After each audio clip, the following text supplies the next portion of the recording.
instruction was to make sure it didn't feel like a funeral, because they're not dead, just a heads up. And they're not retiring either. They're right here in the front row. They're not going anywhere. But we're here today just to celebrate them and their beautiful legacy. And so on that note, I'm going to hand it over to this wonderful team. Please stand and join us. We're going to start off with some upbeat, fun music because, like Kel said, it's not a funeral. This song is our prayer for what Jesus will do with the church. It's called "Build Your Kingdom Here." Ready?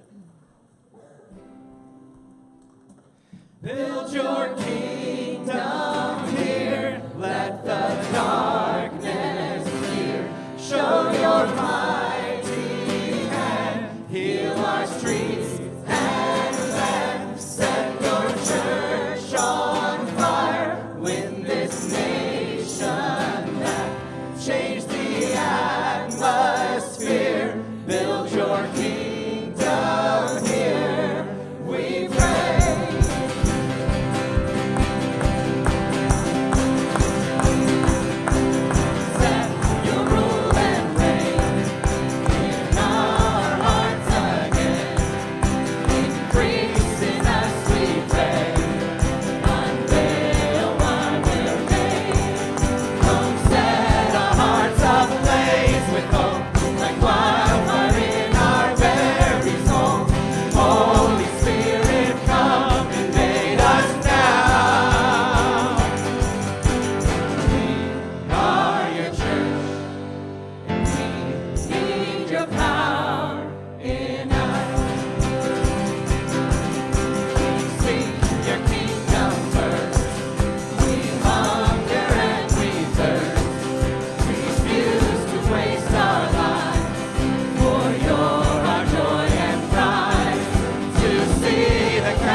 Go ahead and take a seat.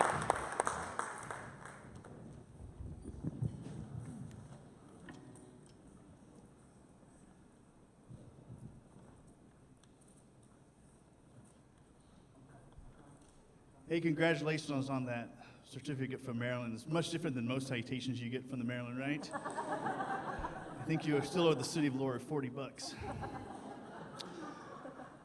Hey, hello, my name is Tim Quigg. I am the Director of Youth Ministry here at Bethany Community Church, and this is... I'm Bobby Wheeler. I'm Tim's friend. Yes. So, both of us, Bobby and I, started out as pastoral interns way back many, many years ago, I think in the 90s. And you came on staff, what, 2000? Yes. And I came on staff in 2003. So I think we've been on staff probably the longest people and have probably learned the most from Kevin and Ann over the years. They've been a wealth of knowledge and inspiration. And it might be like foolish to try to put that in a list, but that's what we did today. So,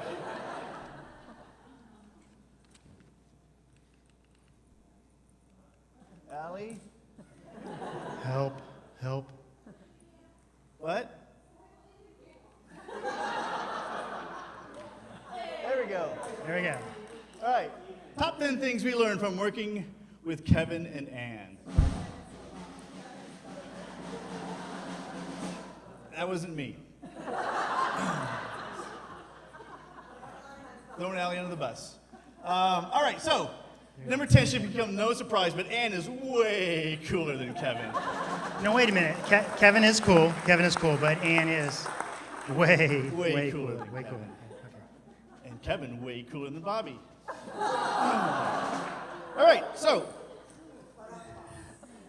the best staff discussions we've ever had takes place throwing a ball back and forth. Seriously. This is how we do staff meetings most of the time. All righty. And number 8, the second best staff meetings happen when Miley's around. See, when Brian and Kelsey left for Australia, they brought their third furrier daughter to the staff meetings a lot. A fun fact, Brian and Kelsey, only slightly less drooly than Miley. I learned over time, don't show up without a towel. Or a dust brush. Where are we at? Oh, we get 7. Number 7, too. Okay. Just to let you know, if you didn't know this, Kevin loves carving out time, helping people move, and with his truck. He told us it's a package deal. You don't get the truck without him. All right? All right. Number 6, the best way to derail a staff meeting is to get Ann laughing. Which was always my goal at every staff meeting. And it worked. It worked. I think we set a record. One staff meeting went to like 1:30, 10:30 to 1:30, Probably. with about 15 minutes of business. Yes. All right, number 5. So many of you know the McGhee's have been on a path of becoming more healthy. So here we go. Number 5. Ann and Kevin's healthy eating really helped our overall staff health. But with all this talk of eating healthy, no one made the candy in my office disappear quicker than Kevin. Kevin would come into my office, eat my candy, and then yell at me for having candy in my office. He didn't have to go in there. Number 4, scheduling a 9:30 staff meeting means a 10:30 start time. Much to Kevin's chagrin, and it was usually because Ann was late. Or I'll admit it. All right, number 3, shocker. The Army-Navy game, in reality, no big deal to Kevin.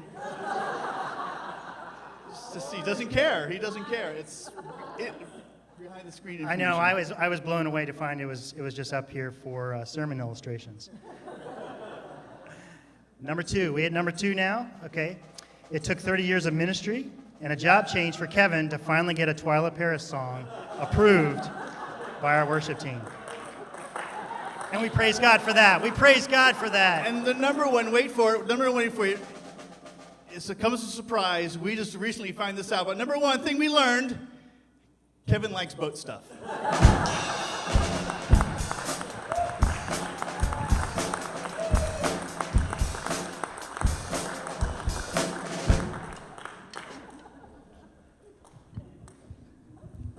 you, Bobby and Tim. Always love a good laugh. But Tim, you didn't get Mom to snort. You got close, but you didn't get her snorting, which I know was the goal. Speaking of Mom, in this next section of the service, we're going to be talking about her, and I decided I'd start us off. So, to know her is to love her. She has many names. And to most of you, Margarita, Mamazita, Annie Poops was her college roommate's nickname for her, and we like to call her that. As kids, we learned that if we called her Mom, she wouldn't answer, so we just tried out anything. So we'd be like, Mommy, Margaret Ann McGhee, just like all sorts of names in an attempt to get her attention. Never worked, but we tried. We're going to take some time now to honor the better half of the McGhee partnership. I mean, I think everyone can agree with me here. My mom is one of the greatest women of God, if not the greatest woman of God I know in my life, and I'm so honored to call her Mom. She has overcome much in her life before she started ministry and during ministry. But she has always managed to keep her eyes on Jesus and encourage everyone else around her to do so. Having many roles in the church, she also raised Bryden and I, which, I mean, like, we turned out okay, but I know that was not easy. I mean, look at Bryden. Come on. Not an easy one. We always joke who's the dramatic one, and I think actually I take it, but you all don't actually know that. So for now, Bryden's the dramatic one. She also took care of her aging mother, who was a beautiful woman, but that also wasn't easy, because during that time, Dad was also sick, I was sick, I was always sick though, and she still managed to keep her eyes on Jesus and to teach everyone else to keep their eyes on Jesus no matter what they were walking through. And she did it with true grace and mercy and love, and just keeping a smile on her face saying, you know what, we don't know what's going on, but we know that Jesus is good.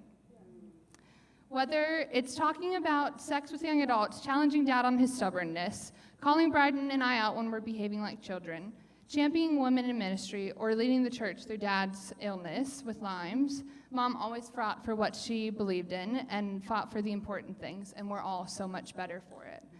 She has inspired Bryden and I to do the same no matter what.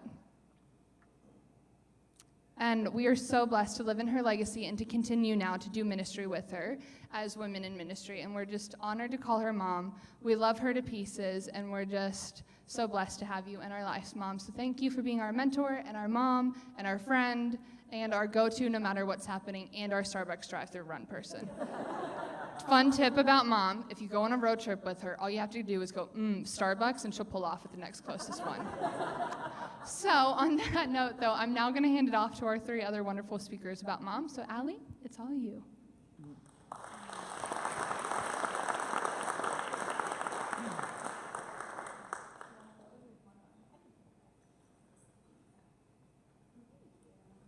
Hi there.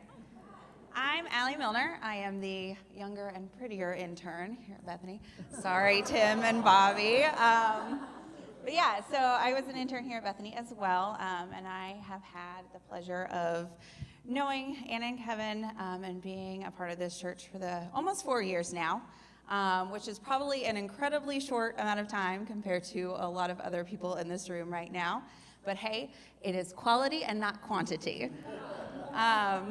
One of my first interactions with Ann and Kevin was actually before even moving to Maryland. I was going to college in Arkansas, and I was thinking about potentially moving up here after graduating. And so I actually talked to Ann and Kevin prior to that about the prospect of moving up here.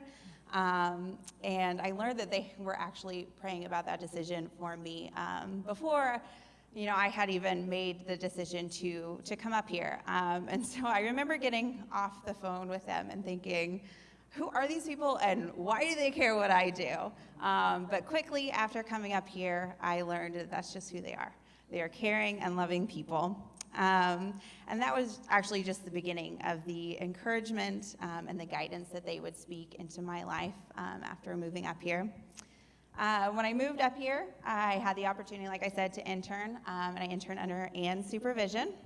And it was a wonderful time and a wonderful opportunity for me. And I just remember back on our meetings and just enjoying meeting with her and just, hearing all the wisdom she had to share.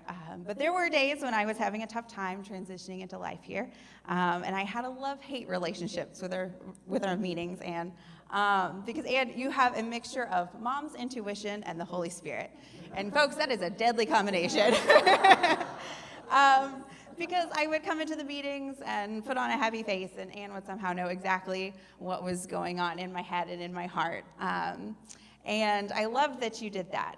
It challenged me, and it helped me to grow, and it was truly a blessing to me. And I know that I'm not the only one who has felt that blessing over the years. I've seen how God has used you to empower and equip other people. Through your leadership, ministries have come to life. People with questions about God and Christianity have had a safe place to express those questions. Disciplees have become disciplers, and you have spoken words of wisdom to so many people. You have encouraged us to wholeheartedly pursue our living God. And I want to thank you for following God's direction in your life, for moving across the country with your husband and your friends. I want to thank you for helping to start this church and for truly blessing this community with your ministries. Thank you for listening, even when God asks you to step away from those things. And I can't imagine the struggles that have come from all of those things and all of those steps that you've taken. But I do know that your willingness to say, yes, Lord, lead me, has been an inspiration to me, and I know to others. So I look forward to seeing what God has for you in your next adventure, and thank you for the blessing that you've been here.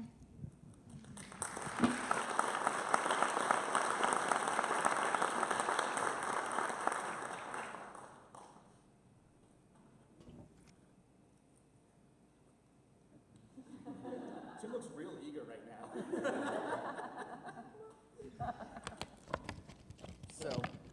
So here's the deal. I'm supposed to get up here and talk to you about all of Ann's impact on my life and the church over the past 31 years. I can't do that. I just can't. I'm not a particularly good writer, storyteller, or speaker. That are all the things that Ann's good at. If you've ever been lucky enough to be here for one of her sermons, or part of a small group she was in, or even just have her tell you a story, you know what I mean. Ann's someone who can tell you a story and simultaneously have an entire room learning something, on the edge of their seat waiting for the next part, and also laughing hysterically but not knowing why because Ann has cracked herself up right before the punchline. So the whole room is laughing, but only Ann knows why. And I don't know anyone else that can do that. So you're simultaneously in suspense and cracking yourself up. Everyone here mostly thinks Ann's funny, but no one is as funny to Ann as much as Ann is.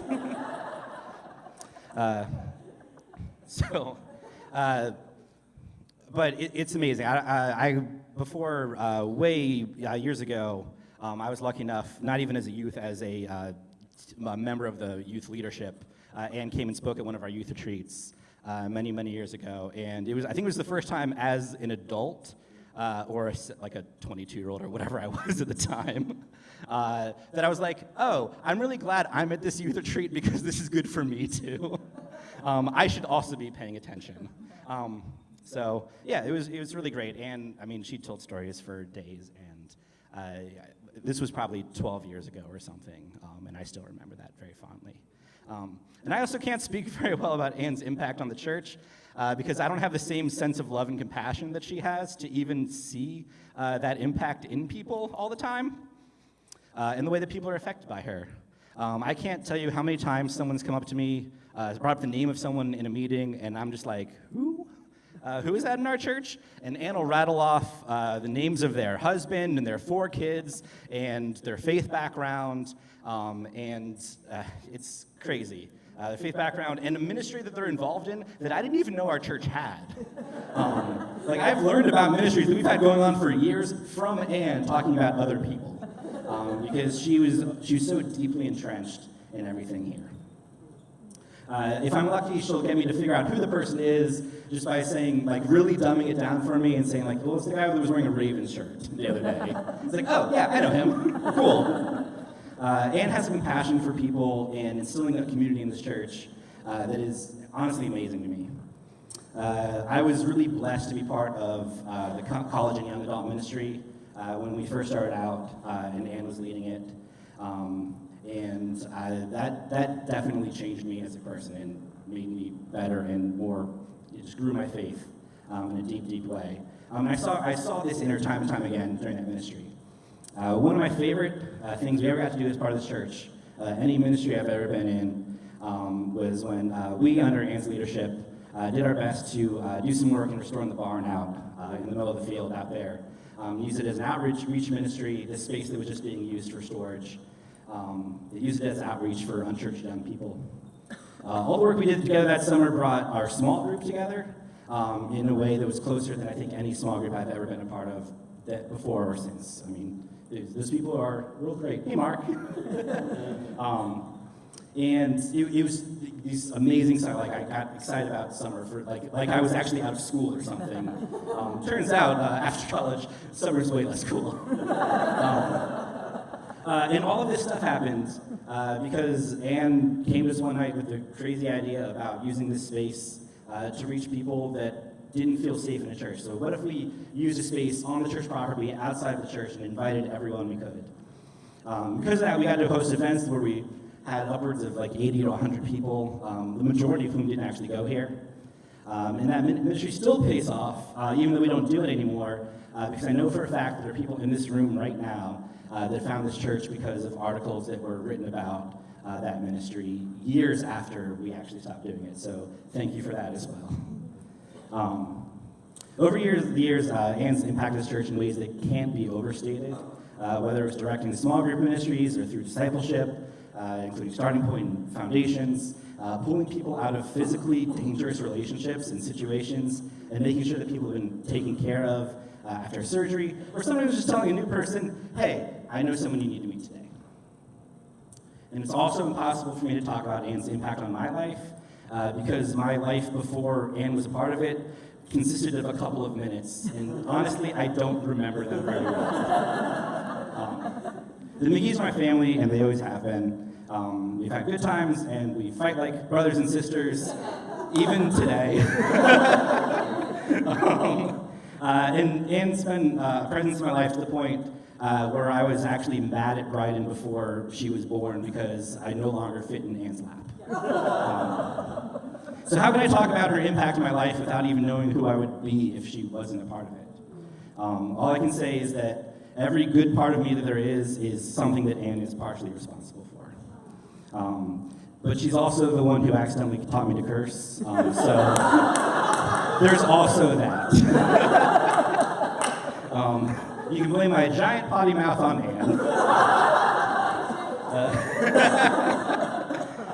Over the years, Ann has been a parent to me, a teacher, a friend, a mentor, and a guiding presence in my life for almost 32 years. So instead of trying to sum up all the ways that she's had an impact on me and the church and all of us, all I can really say is thank you.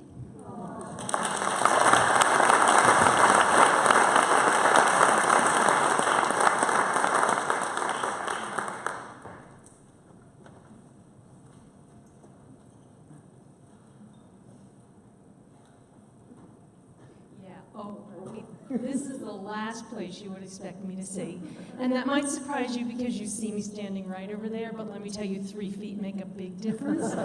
Especially when you're the one who has to be generating the comments and the commentary, and you can't just be interpreting for somebody else, which is where I am way more comfortable.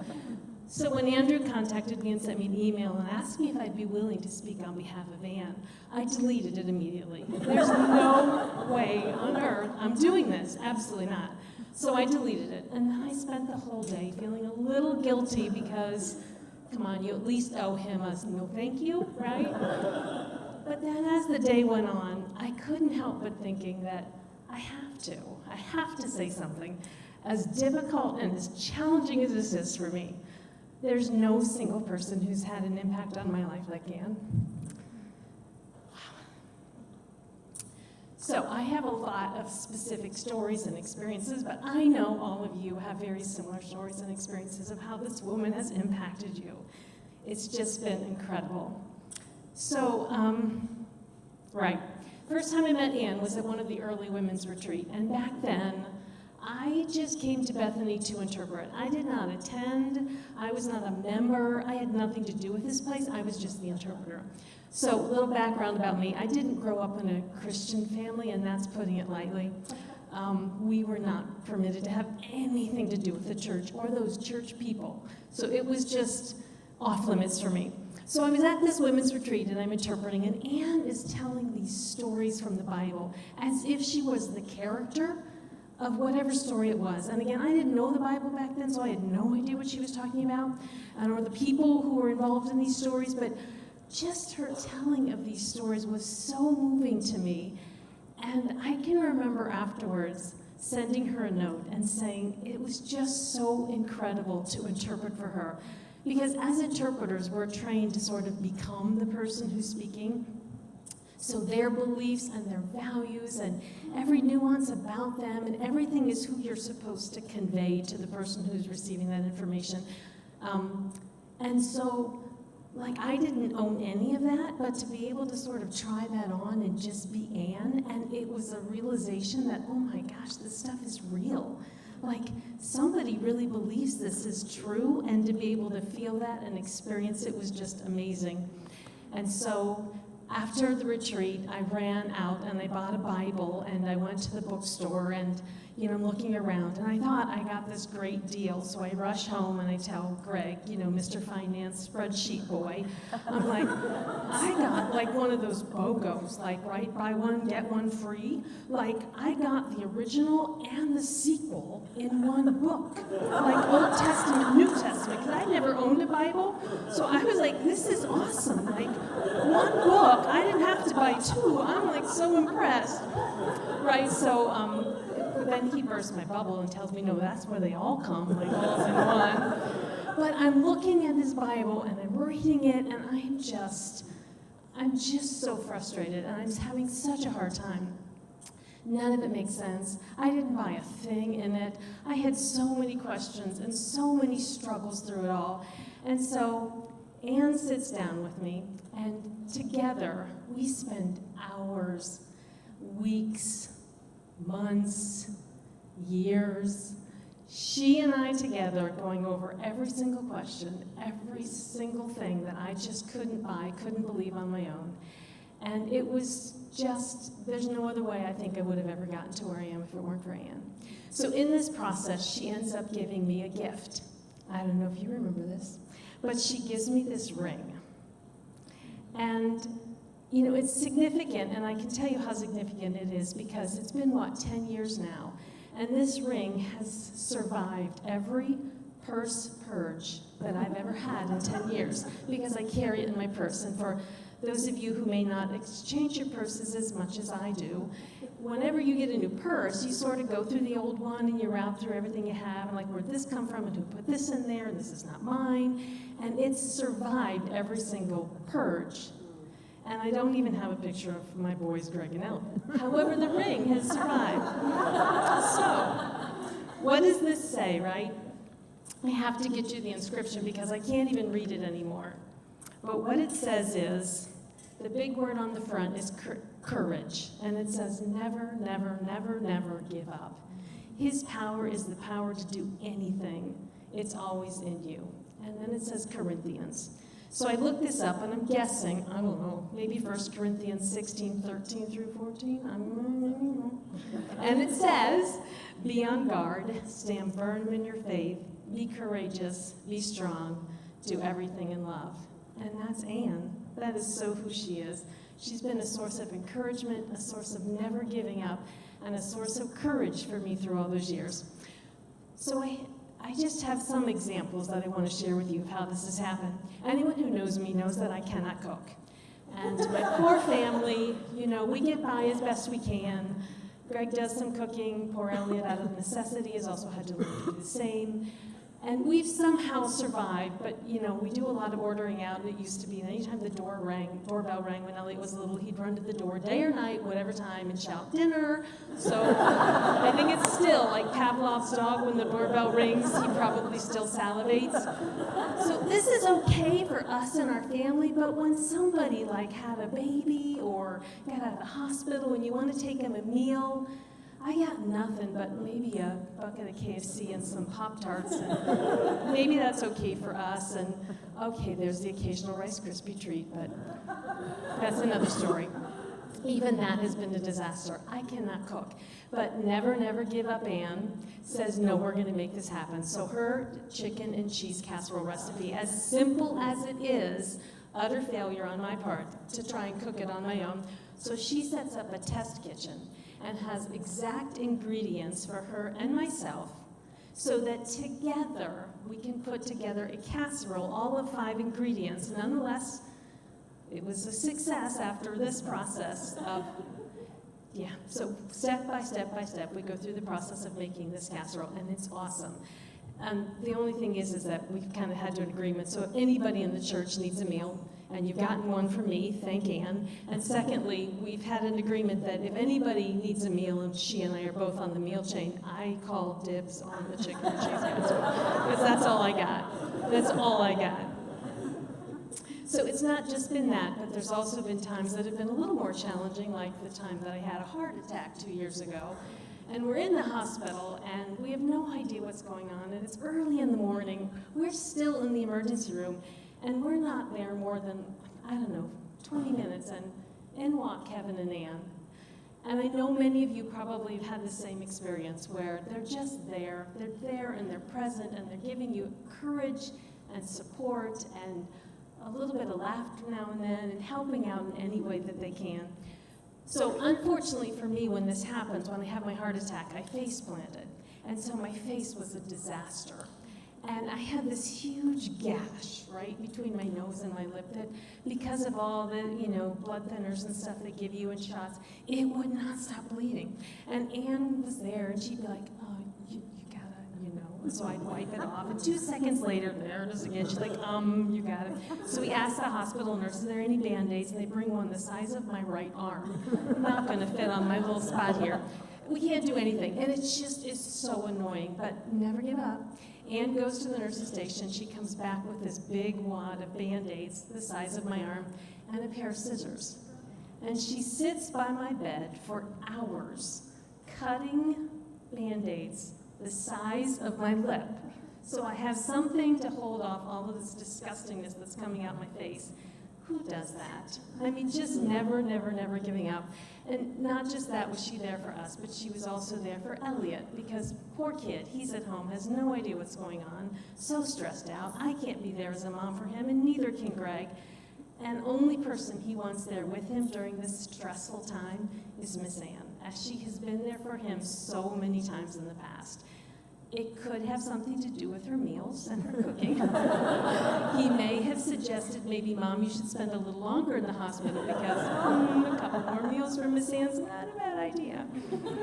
But nonetheless, she's been there to be a mom for him when I couldn't be. And I don't know, moms out there, you know how significant that is and how important that is, just to give that piece. Once again, she's there, not giving up, always there. And it doesn't end there. I mean, there have been the snorkeling lessons in the swimming pool. There's been the walks when I totaled my car, not once but twice. There's been the flowers dropped off at my home for birthdays, for times when I was struggling.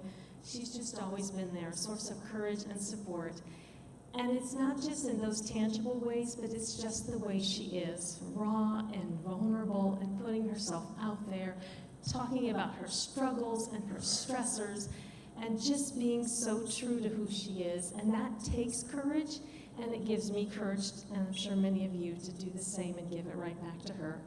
So back to the ring, right? The ring talks about courage and love, and I really know that by her standing firm in her faith and being courageous and being strong and doing all that she's done in love, it's given me, and I'm sure many of you, the courage to do the same thing. And you are just awesome. And I'm going to ask you to please come up here, because speaking of gifts, right on cue.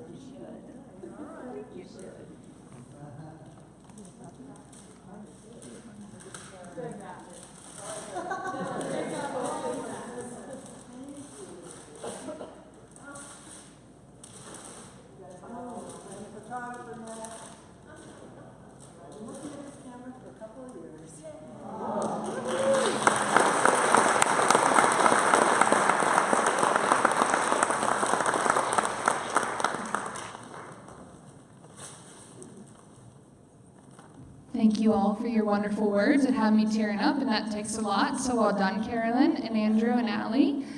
In this next moment, I get the honor of introducing my second set of parents. So Kevin and Ann, obviously biological, but in our family, we have a phrase, family's more than blood. And Rick and Laura, along with mom and dad 32 years ago, made the trek from outside of LA to Washington, D.C. to plant this wonderful church.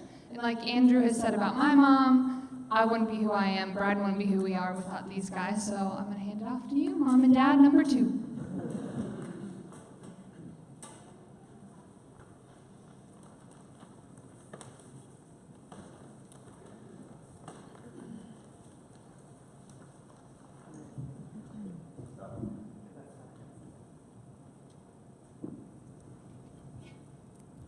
Wow, man, it is so good to see all of you here. Man, this is amazing. This is great. So I just want to say to Kevin and Ann and Bryden, Kelsey, I'm just really glad that we have this opportunity to express our gratitude to you. Just the remarkable ways that you have invested your lives in ours. And like you've all alluded to, I think I'll always be grateful that our families have become so intertwined. It's just a remarkable thing. And for me personally, I think it's in the challenging times that your really relentless love, your relentless pursuit of God has really caused my floundering faith at times to come alive.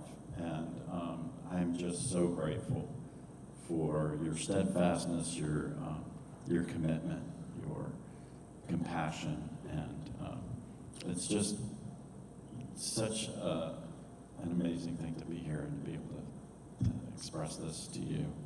A missionary to Africa once said, "At times our own light goes out and is rekindled by a spark from another person. Each of us has cause to think with deep gratitude to those who have lighted the flame within us."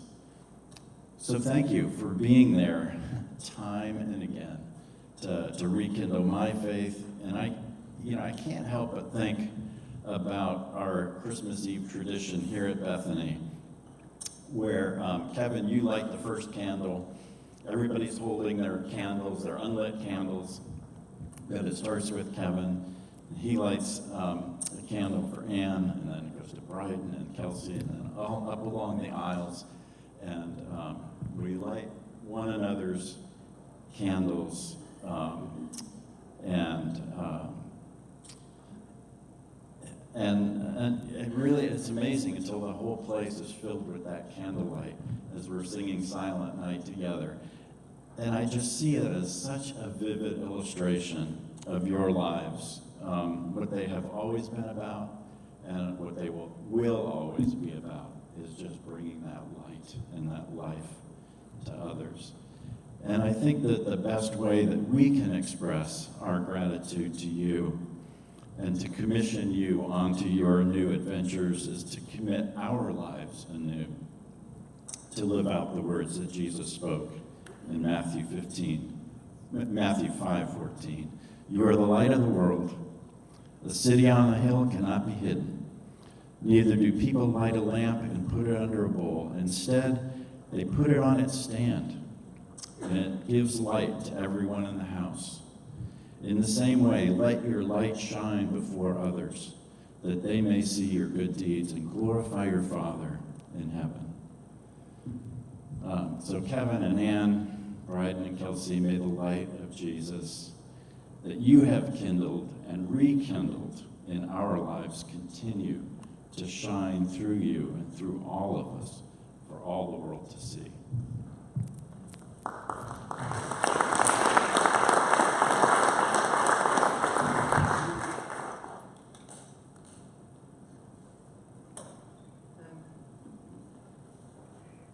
Wow. I don't have a lot written here, which is probably surprising to some of you. But I have to sing when we're done, and this is already hard. So, but I wanted to say, Kevin and Ann, my life became connected with yours 32 years ago in a grocery store when you invited Rick and me over for dinner. And we just had no idea what we were in for, but I'm just grateful, grateful that you did that. Over the years, we walked together through the birth of a church and the death of our youngest son, Jason, and so many other milestones in between in these 32 years. We've shared a lot of tears and laughter together as a family. All of you McGhee's have been among my biggest cheerleaders as I've struggled through life, gone back to teaching, achieved my master's degree, and grown in my relationship with God and with my husband, Rick. Over the years, I've watched and learned from your example of hospitality and humility, and it is a powerful example, my friends. Kevin, you used to say that you were not Mr. Compassionate. But I believe that's one of the areas that God has grown you the most, especially in these past few years. As you've grown in your ability to hear from God and to really connect with the hearts of other people, you have become more compassionate. And I believe it's that growth, along with your humility and hospitality, that's prepared you for this next part of your journey with God. There's a line in the song that I'm going to sing, and it says, "How beautiful when humble hearts give the fruit of pure lives so that others may live." And that's how I see each of you, Kevin and Ann and Brighton and Kelsey. Change has never been easy for me, but the change that comes as a result of following God's prompting is always the best kind. So I'm glad that I can be among your biggest cheerleaders now as you serve with Converge to help fulfill the Great Commission so we can speed the day of his coming. I'm counting on it.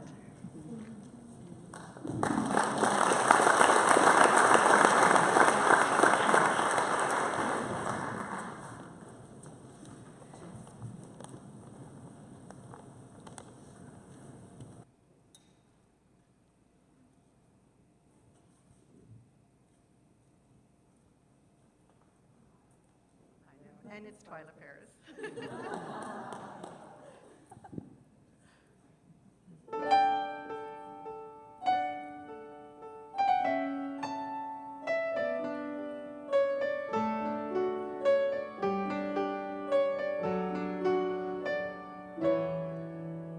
How beautiful the hands that served the wine and the bread and the sons of the earth.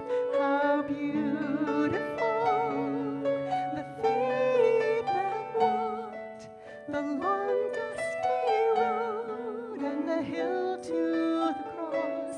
How beautiful, how beautiful, how beautiful is the body of Christ.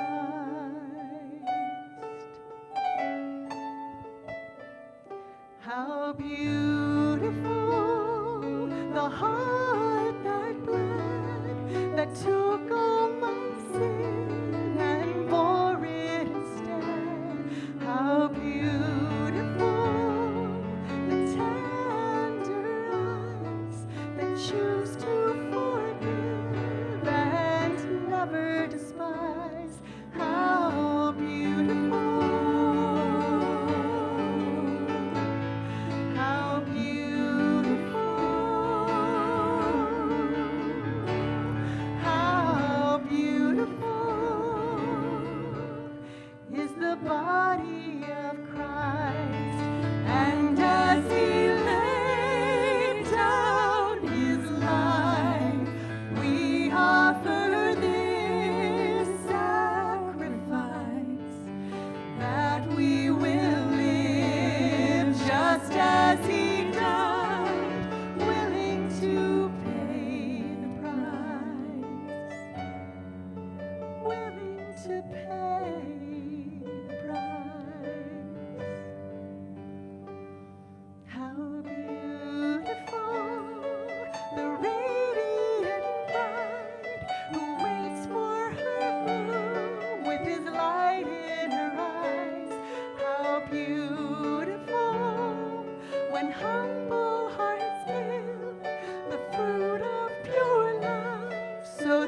others may live. How beautiful,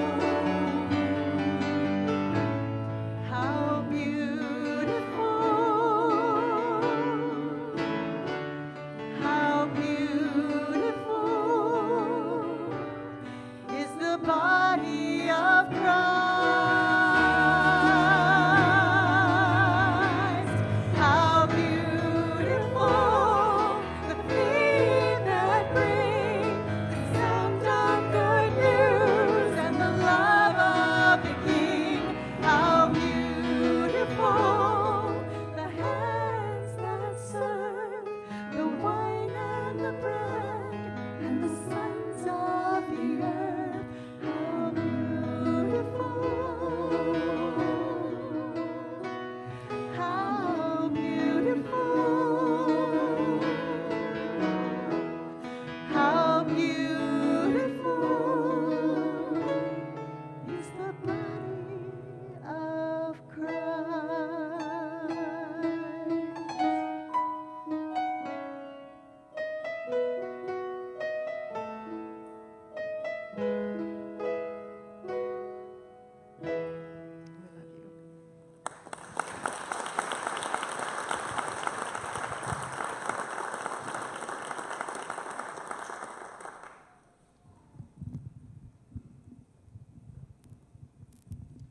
I don't like holding a microphone like this. It's weird.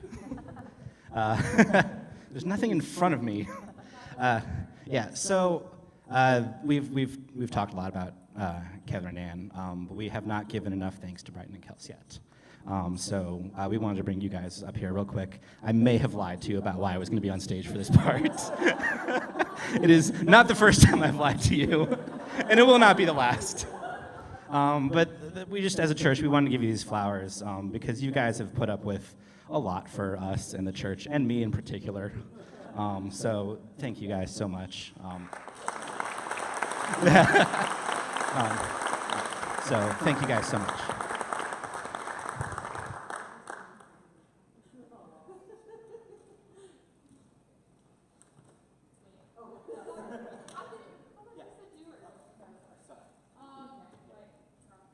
This is what happens when you sneak things into the service without telling everybody, and especially the MC.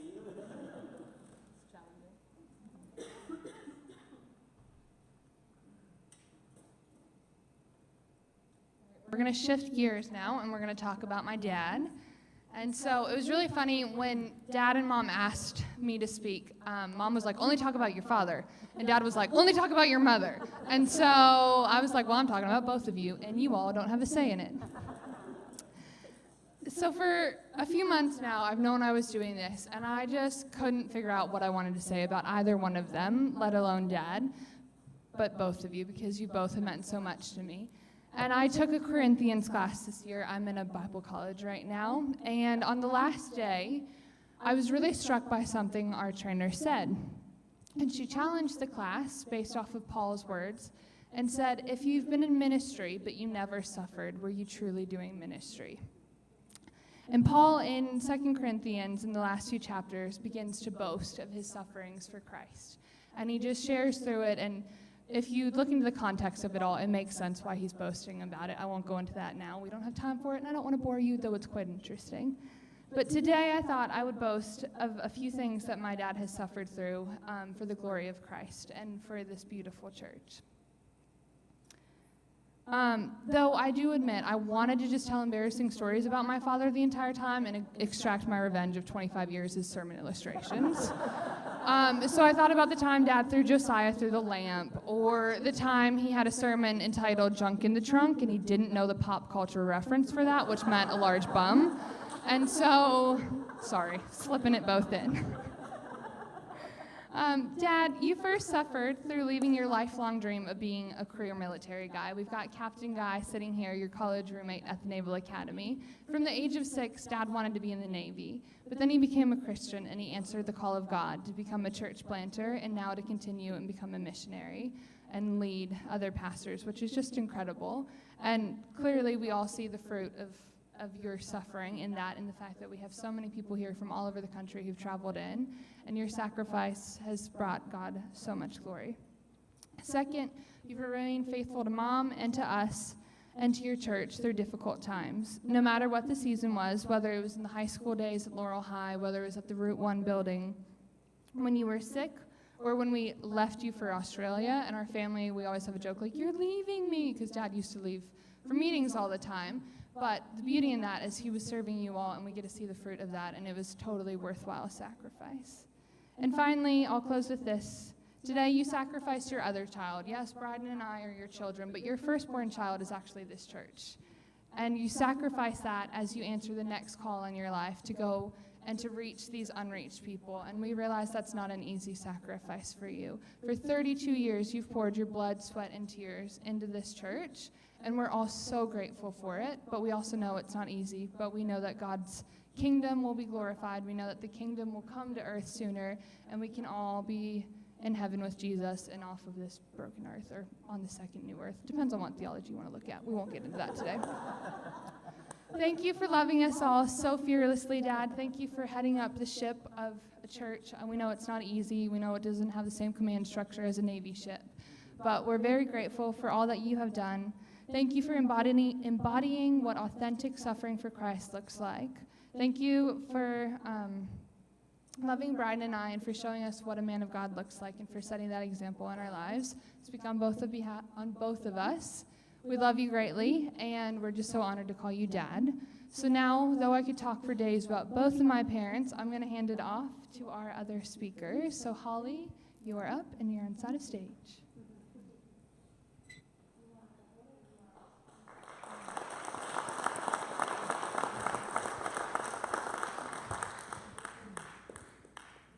Good afternoon, everyone. I'm Holly Pasquale, and it's my pleasure to say a few words about Kevin.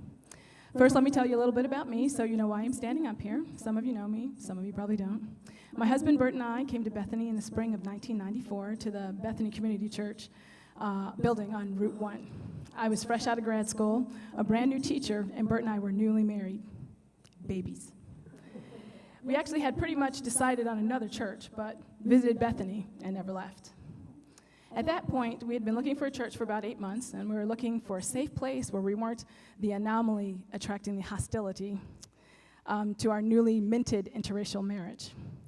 We got stared at in both black and white churches, a lot.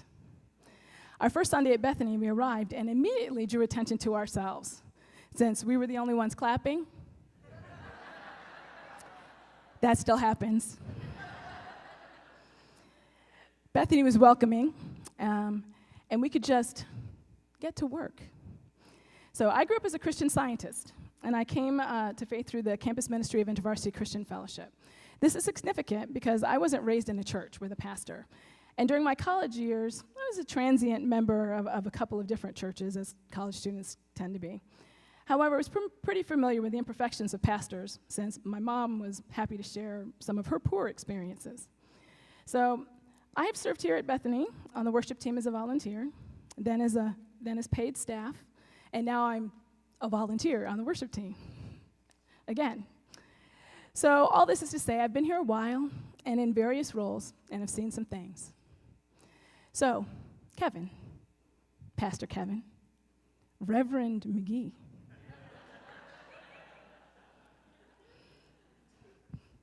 is not Bethany Community Church. Though this church is a reflection of his personality and teaching style, he has not been alone in the journey. So I want to thank all the folks that came from Bethany Long Beach to plant this church. That includes Rick and Laura, and Gary and Vicky, and Bob and Val.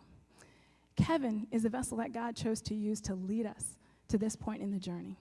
So as I speak, know that I absolutely acknowledge that any good that Kevin has done here is by the providence of our mighty and merciful God.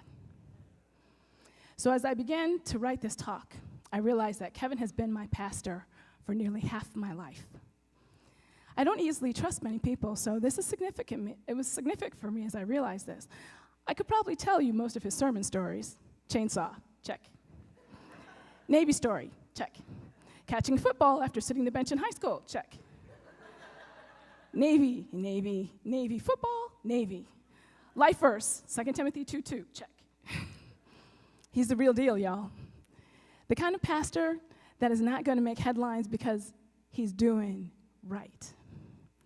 One who has been a good friend to many people, been faithful to his wife, who has loved his daughters openly and softly, who has struggled with the difficult and the real in front of us. No, he's not perfect. He's made mistakes, like tossing my son into the ceiling light. He needed stitches, y'all. and the doctor that put him in there, Dr. Pastor. We have not always agreed. Some of you may think that pastors are supposed to be super Christians. Don't believe the hype. Like Pastor Randall has recently reminded us, he's a sinner who's talking to a bunch of sinners about not sinning. So thank you, Kevin, for being real and not talking down to us. So thank you, Kevin, for carefully handling the Word of God and speaking for God in our lives. Thank you for encouraging us to ask questions, discuss, and wrestle with our faith, since Jesus came to take away our sin, not our minds. My mom, who's still a Christian Scientist, by the way, always comes to Bethany when she's in town.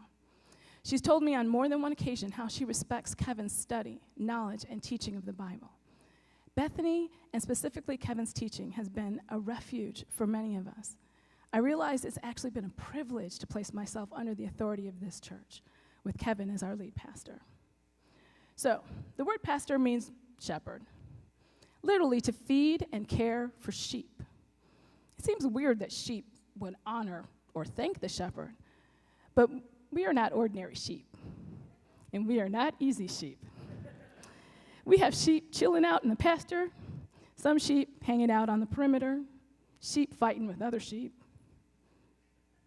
I lost my place. Sheep refusing to grow wool. Sheep that think they're dogs. You get my point. Kevin's task all along has been to shepherd us and to lead us, sometimes to places we didn't want to go. His task was to point us toward God so God could melt our hearts of stone. And he has led by example. Bert specifically remembers one of the reasons that we stayed at Bethany was Kevin's heart for reaching the lost world. I've watched as he's allowed God to move and expand his vision and his heart toward deaf people. We've watched much change as God has expanded our pastor's heart and led us to even more cultural sensitivity and all the challenges that come with all the cultures that are represented here. Racially, internationally, deaf and hearing, men and women, recovered and recovering, all of us struggling in sin, but seeing God's victory in the midst of the struggle. I have observed how he stood for justice in many arenas. I have watched how his ministry and leading has turned our church in the direction of the poor and the prisoner. So thank you, Kevin, for growing in front of us and hanging in there with us. When we step back, we know you have protected us more than most of us know. You have defended us more than most of us know, sometimes at great personal cost. You've taken arrows and insults and endured more than most of us know. You have done so by the providence of a merciful and mighty God. So we found Bethany a safe place to authentically worship God over 25 years ago, and we have seen some things. As a church, we have experienced incredibly tragic things and wonderful, amazing blessings.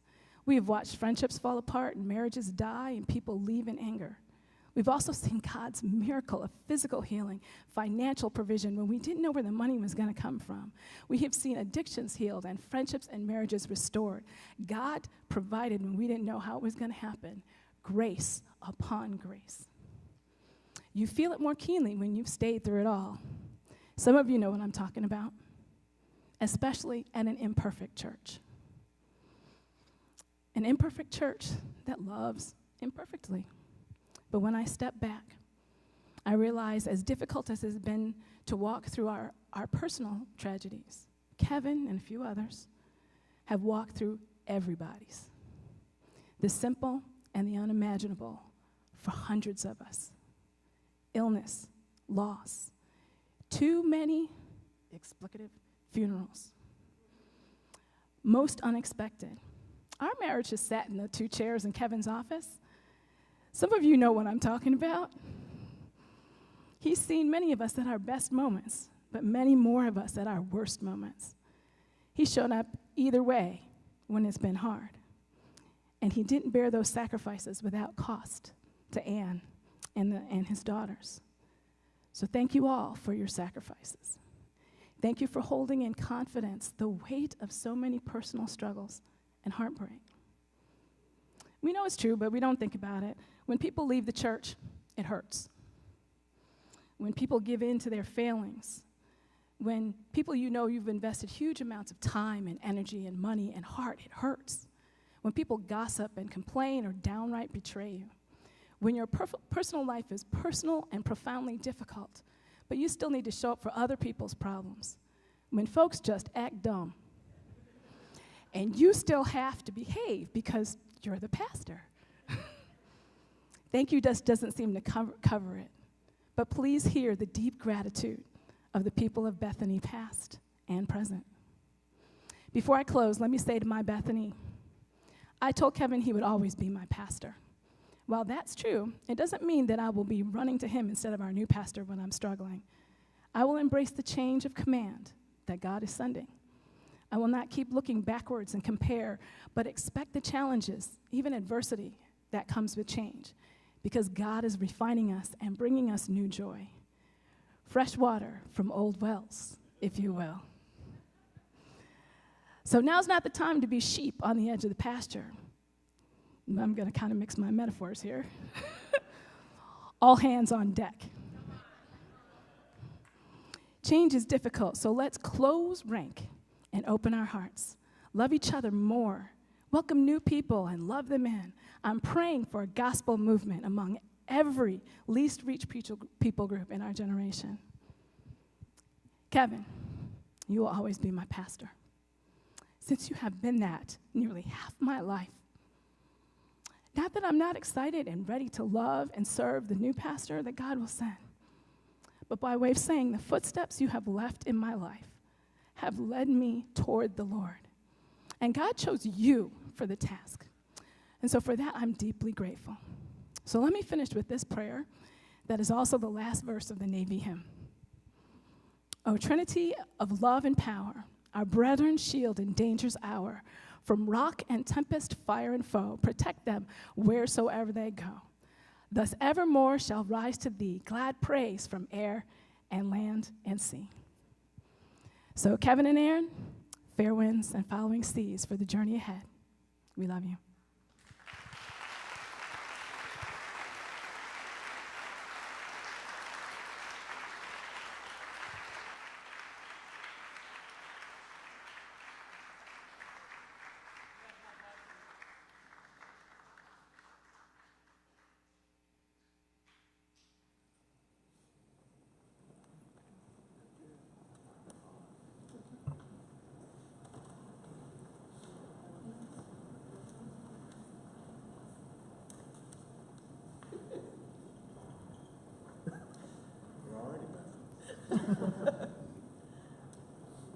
I don't like holding microphones.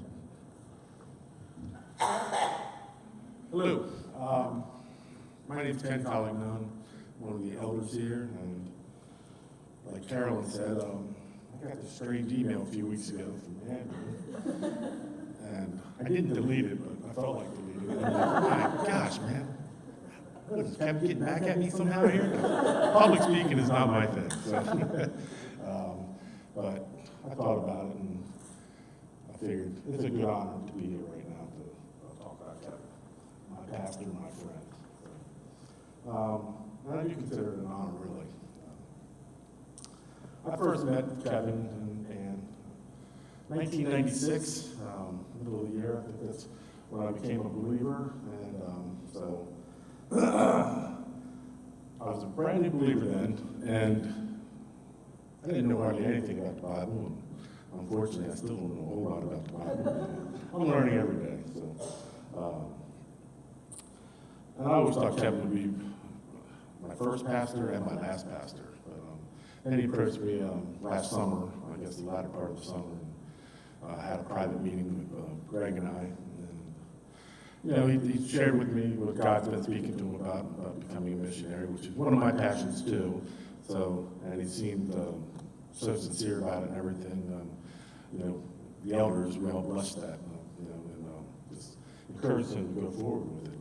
Converge and everything. And I think it's an honor for him to be able to talk to other people and teach them, teach the other pastors how to reach the unreached. And that's a great commission right there. I mean, man, it's an honorable position is where he's going right now. Some people think he's retiring, but he's not. He's got a very tough road ahead of him. In the email that Andrew sent me, he said, share some stories of how Kevin's impacted the community, how he's impacted your life. I'm not really going to talk about the community. I think we've heard lots and lots of stories over several months where he's done so much in the local area. So, and I can't even really begin to figure out where to even start with my life. I mean, gosh, I would say, let's start by saying, there's stories where Kevin talks about some knucklehead that's giving him a hard time in church. Throughout the years, Kevin's very polite about it. He never gives names. Well, I think that might have been me. In fact, it was me. But actually, one of my fondest memories of Kevin is probably when we were building this church. That's when Kevin and I really grew to know each other pretty well. And, I jumped in there to do the electrical work here, so don't touch anything. Might get shocked. But I did jump in as project manager at the very end of this construction phase of this. Kevin was really getting burnt out, and we could all see it. And so I jumped in to help allow him to do his job. But I think it was probably the richest experience of my life at that point. I mean, and I've said it before, but can you imagine spending day in and day out with a guy like Kevin and Ann and Tim and Bobby and Gene? It was just, man, my spiritual growth just went sky high throughout that year. And that was such a blessing to all of you, for me, from you all. So, just not too long ago, a month or two ago, Kevin, in his last sermon here, official last sermon, he talked about he and I standing upstairs there. I remember clearly. We were looking out the window, and he, I said, Kevin, this is your legacy. And he says, no, this is our legacy. And it's for all of us, really. He's taught us so much. Everyone in this room right here is his legacy. I mean, not just me, but everyone. And if you think about it like that, it's so true. He's taught so much to people like me, especially. I mean, I've learned so much just from him alone. It's as an elder, I can't explain a bunch of the stories that we've traveled together with. Some of them have been very hard, long, dark roads together. And but I wish I could tell you the details. One story I can tell you, though, was about me several years ago.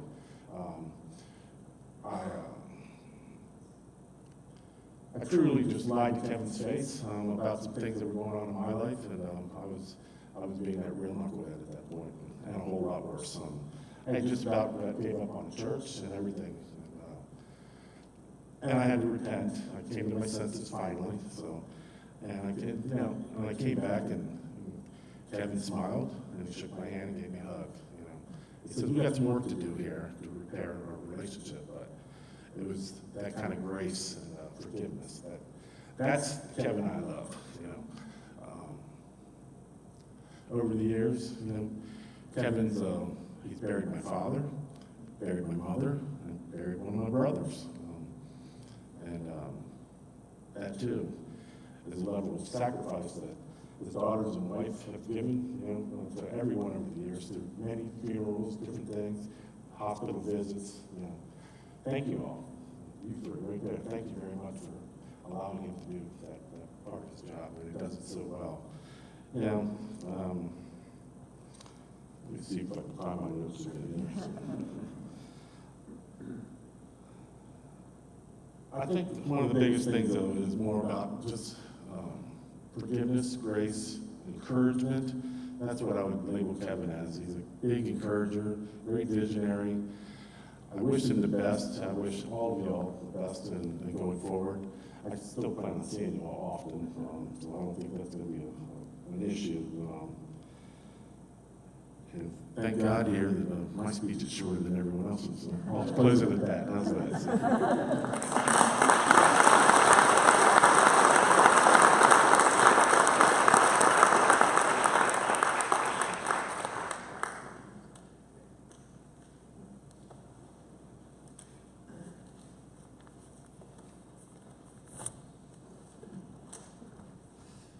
Good afternoon, church. How is everybody?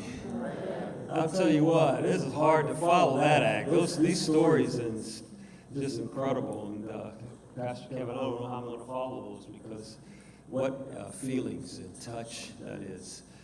But I'm Pastor Charles Whitaker, River of Life Church, and I bring greetings from my wife, First Lady Cheryl Whitaker, and River of Life in Converge, Mid-Atlantic, that Bethany has become a part of some years ago. We're so excited about what God has done. And I would just like to tell you that I want to give great honor to the church, the leadership of this church, the elders of this church, every member, and every person who serves in this church. This is a great church. You guys should give yourselves a big hand. Come on, y'all, give yourselves a big hand. Great church. And I was very honored by the fact when they said, we'd like for you to say a few words. And, I'm an African-American pastor, and we don't always have few words. I will try to be obedient. I do want to give honor to your daughters, to Kelsey and Brighton. Just fantastic women. I just love seeing them lead and being up here singing and leading this. And that's a testimony of the faithfulness and great parents. And I think, again, we should give them a hand as well. Thank you.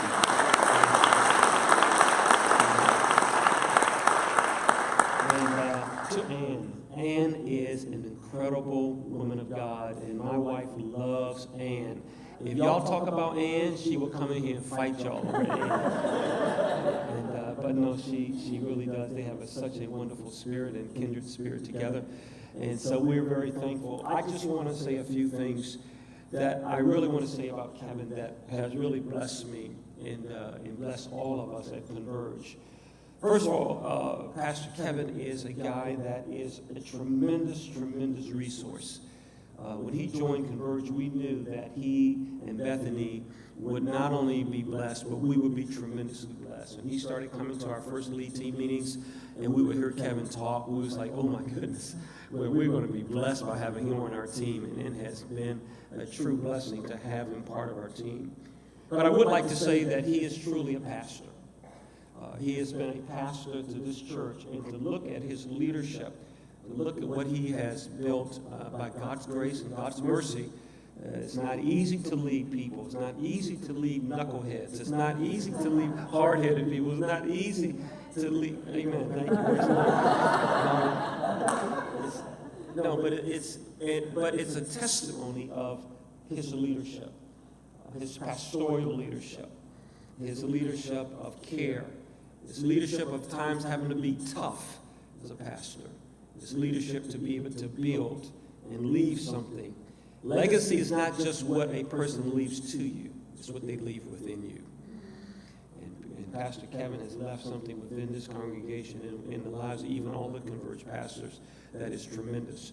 Like it is, it's not a funeral, Kevin, but it is an acknowledgement of what you have done. And I want to say personally, on behalf of an entire Converge Mid-Atlantic team, how much we are very grateful for the impartation and the impact you have made in our lives as pastors, and yet the things that are going to happen through you and Ann's ministry.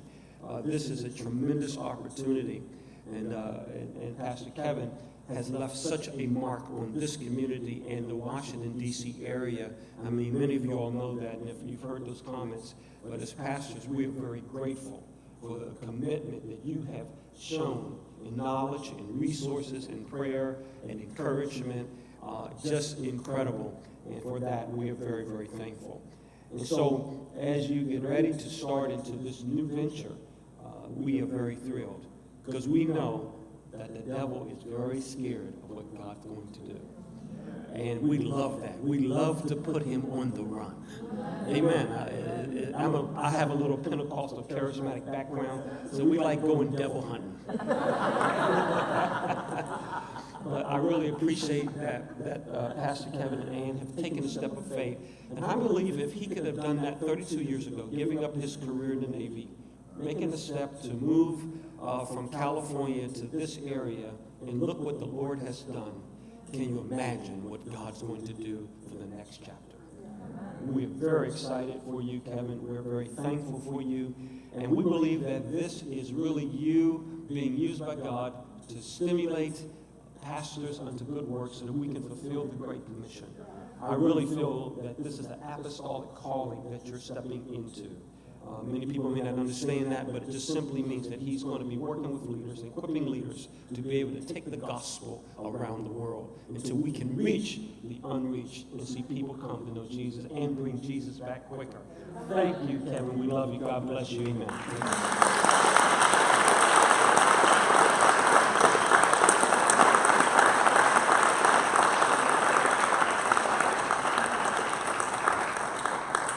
It's your turn. Come on up here.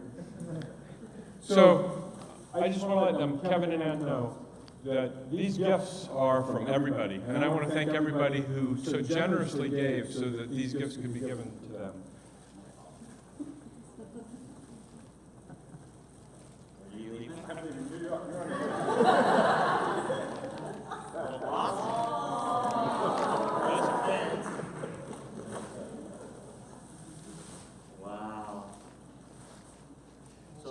Places around the world have fabulous scuba diving. This is brand new scuba stuff.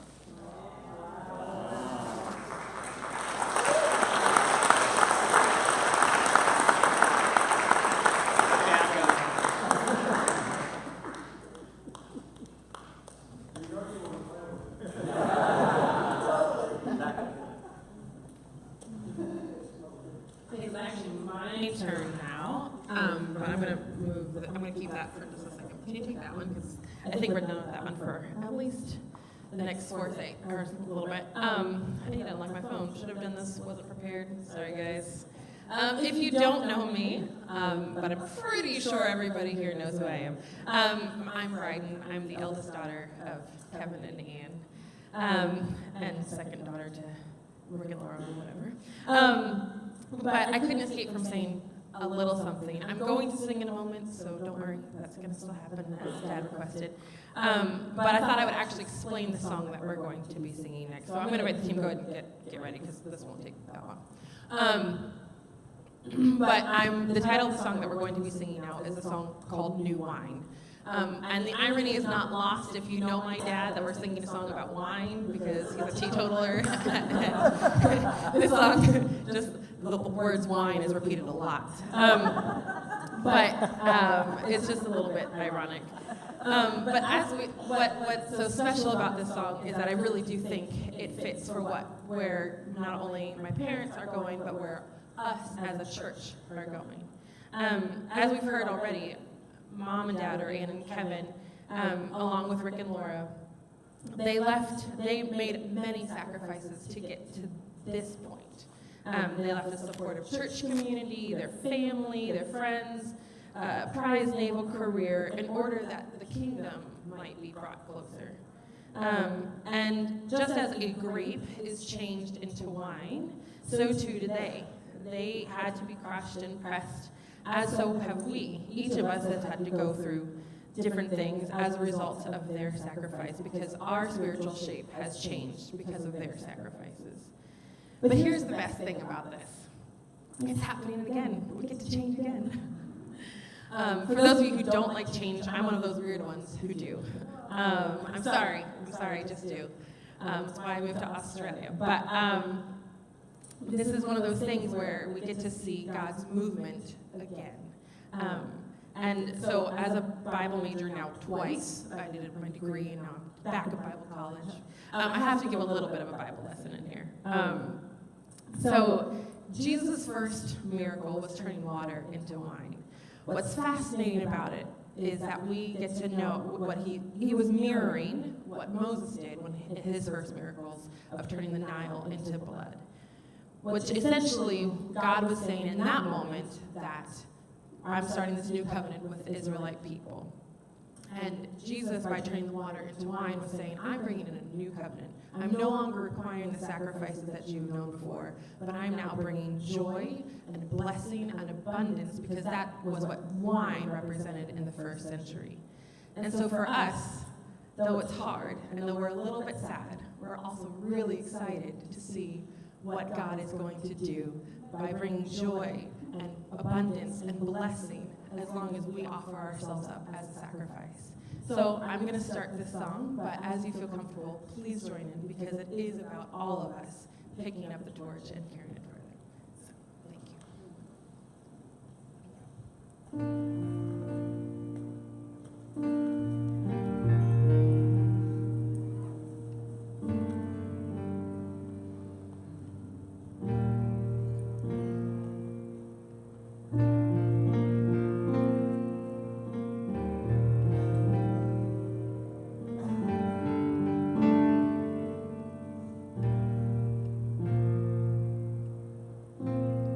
In the crushing, in the pressing, you are making new wine.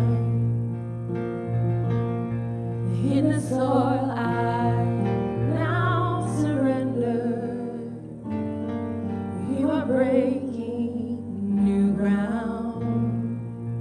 So I yield to you and to your careful hand. When I trust you, I don't need to understand. Make me a vessel, make me an offering, make me whatever you want me to be. God, I came here with nothing but all you have given me. Jesus, bring new wine out of me. In the crushing, in the pressing, you are making new wine. In the soil I now surrender, you are breaking new ground. You are breaking new ground.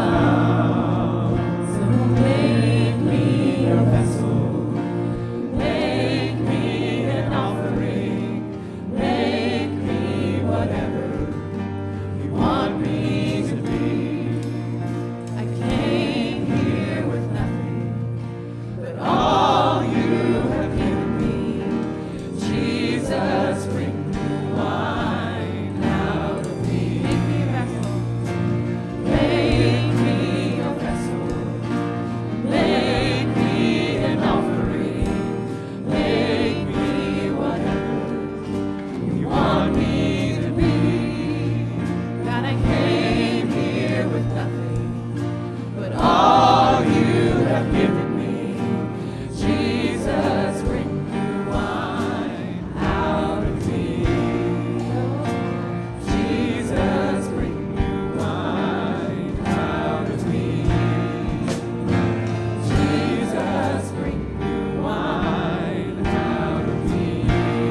me to be. God, I came here with nothing, but all you have given me. Jesus, bring new wine out of me. Jesus, bring new wine out of me.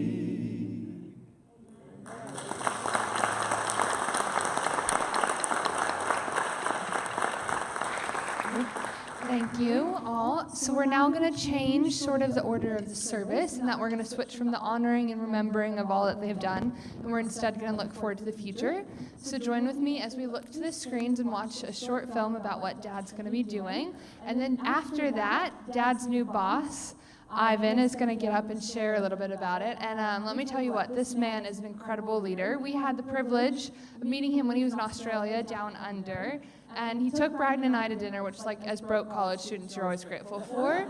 But more than that, we were both just honored and touched that we got to spend time with him and just get to learn more about him and his wonderful wife, Susan. And then, like 4 months later, 6 months later, a year later, roughly, Dad gives us a call, and he's like, so I'm going to work for Ivan. And we're like, no way, we love him. So anyways, join with me as we watch the screens.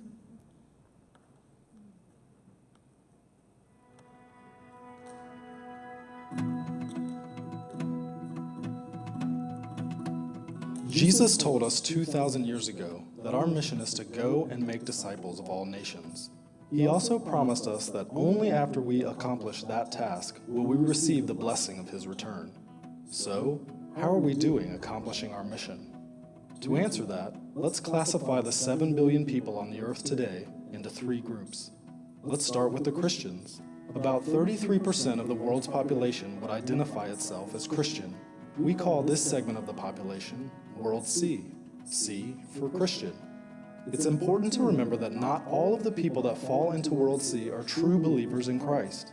They merely identify themselves as Christian because of nominal belief in Jesus, or because they live in a country where everyone is considered Christian, so they would do the same. Next, there's the 38% of the world that has access to the gospel but has chosen not to follow Jesus. They have Bibles in their language, churches nearby, friends or co-workers who are potentially Christians, or access to other Christian resources in their language. These people have access to the good news, but just haven't acted on it yet. This segment of the population is called World B. That leaves us with 29% of the world, just over 1 out of every 4 people on this planet who not only have never heard of Jesus, they have no chance of hearing the good news of Jesus Christ. They have no access to the gospel, no Bibles, no churches, no believers nearby, no chance to learn about Jesus. We call that 29% World A. Now on to missionaries. Only 1 out of every 1,800 Christians in World C decides to serve as a cross-cultural missionary. So, we can pull 400,000 missionaries out of that World C population. That's our total cross-cultural missionary force worldwide. Did you know that 72% of all our missionaries are going to World C? That's right. The vast majority of the missionaries being sent out are going to the people of the world that have Bibles and established churches.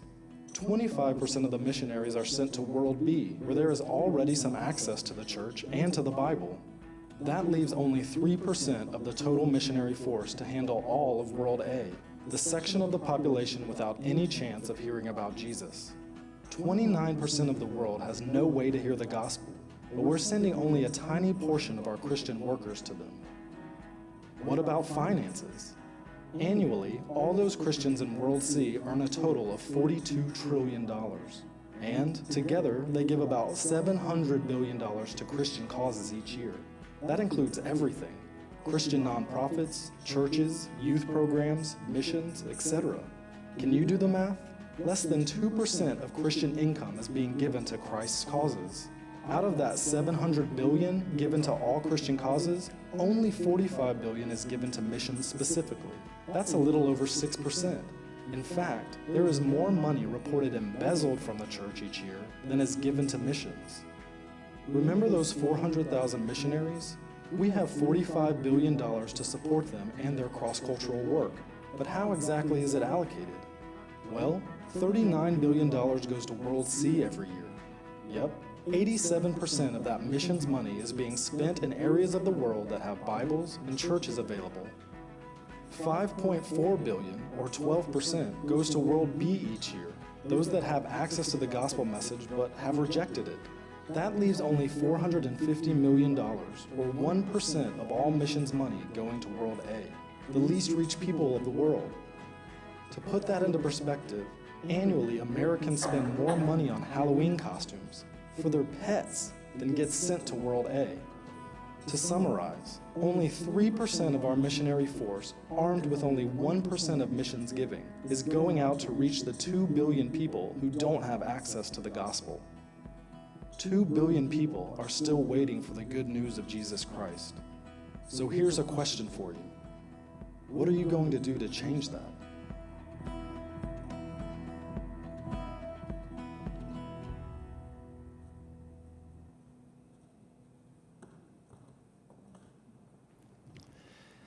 I know what Kevin and Ann are going to do. And that's why you're doing it. That's why they are stepping into this. God has gripped their heart for these 29% of the world's population who do not have access to the gospel. And I'm so grateful. I'm so grateful for all of you and the part you have played in this transition and the risk you are taking, the change you are going through. I'm just so grateful. And Susan and I went through this a little over 6 years ago. I was a pastor for 28 years, and God called us to lead Converge missions, and it was painful. And I can just tell you, and I know you're aware of it, but I can just tell you that it's a tough transition because I know that you both have pastoral hearts. And at the same time,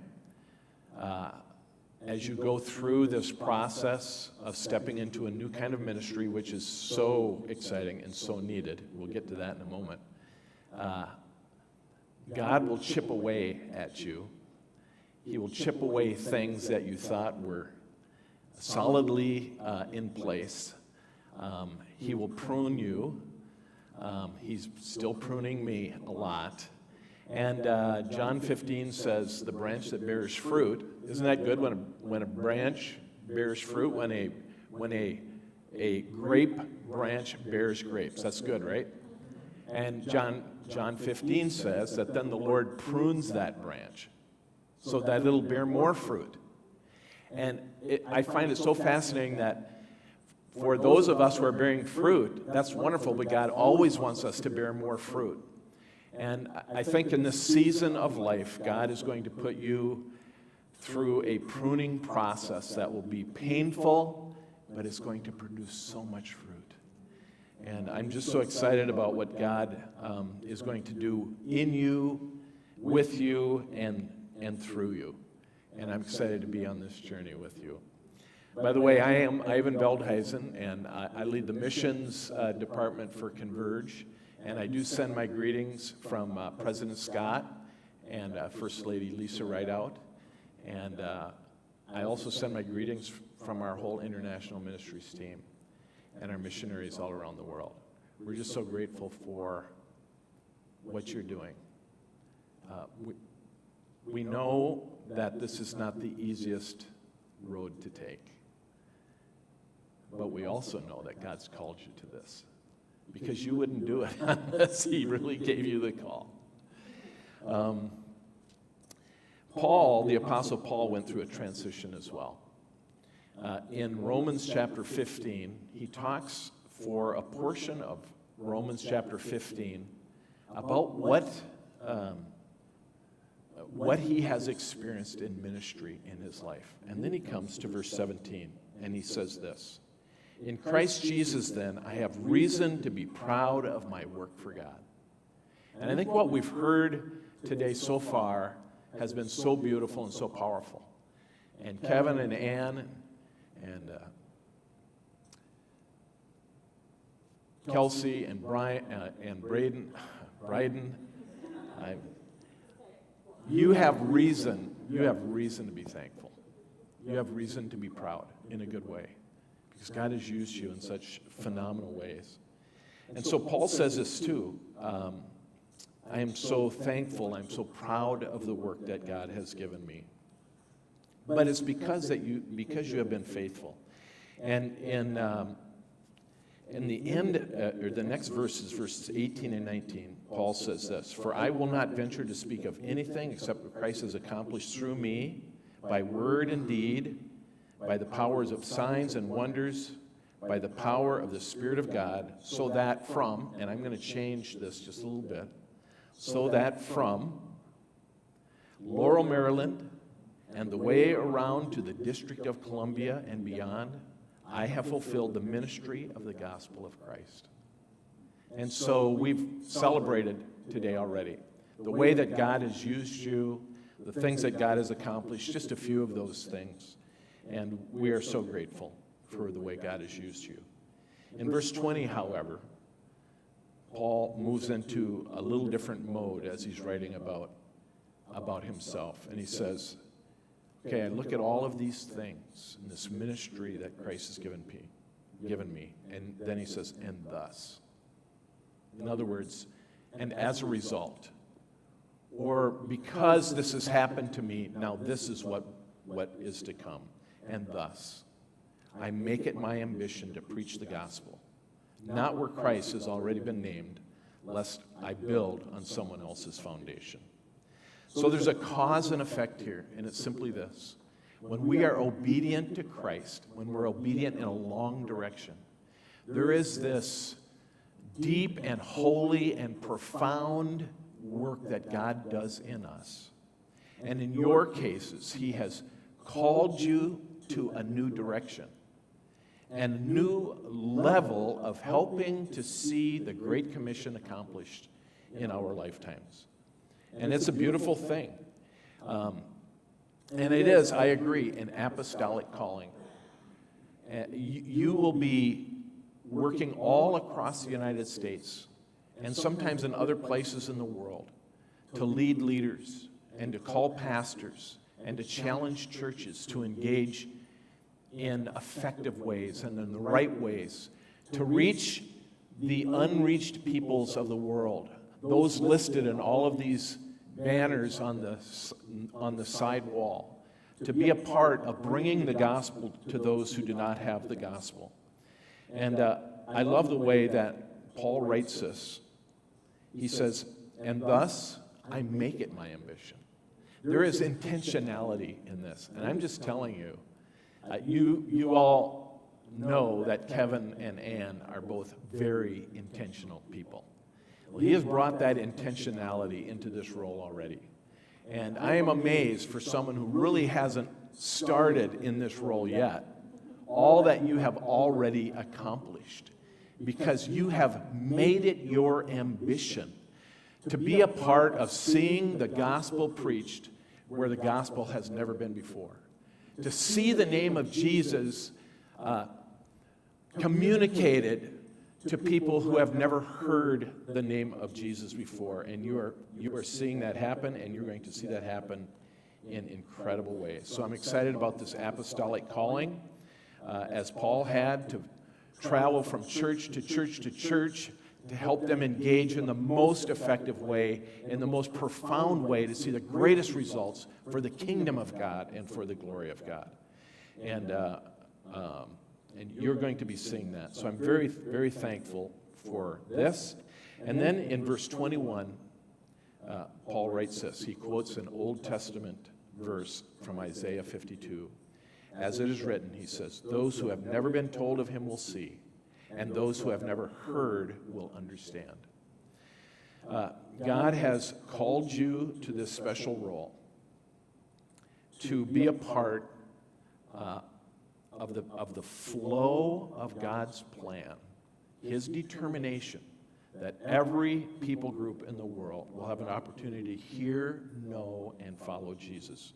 You are stepping into a mighty current that God has initiated so long ago, and I just believe that is picking up speed and power in these days, what I believe are these last days. And you are stepping into what we might call the bullseye of God's plan. It is really what is on his heart, that every people group in the world will have an opportunity to hear, know, and follow Jesus. And he will not return until that task is accomplished, to whatever degree that God says it is accomplished. He has said that this is his determination. Everyone must hear, know, and people from every people group in the world will stand before him someday. People from the Thai Buddhists, who you'll be helping to see consortiums and missionaries sent and churches engaged. 0.5% of the Thai people know Jesus, 0.5%. Or the Ulamanda people of West Sulawesi. Some of the kindest people that Susan and I have ever met. Not a Christian among them.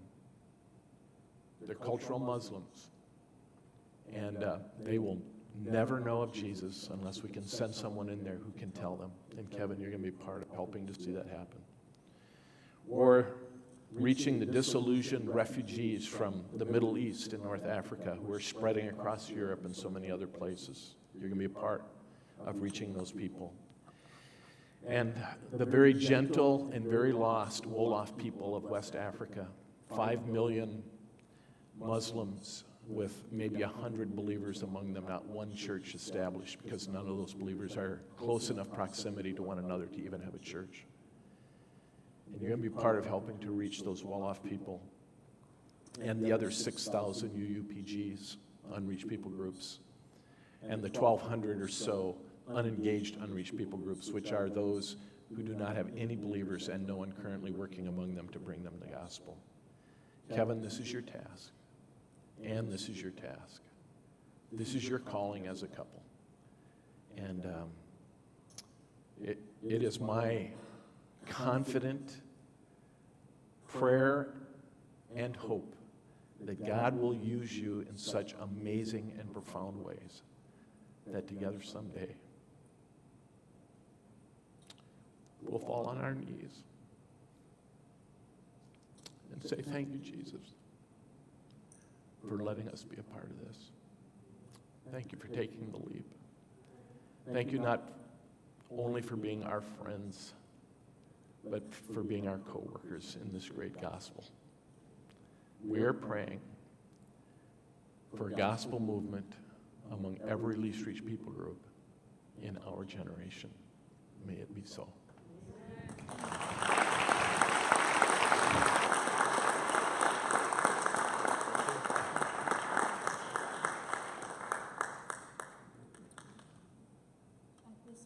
I'd like to invite the McGhee family and every elder past and present, as well as every pastor in the room, to come up, and they're going to pray for my family.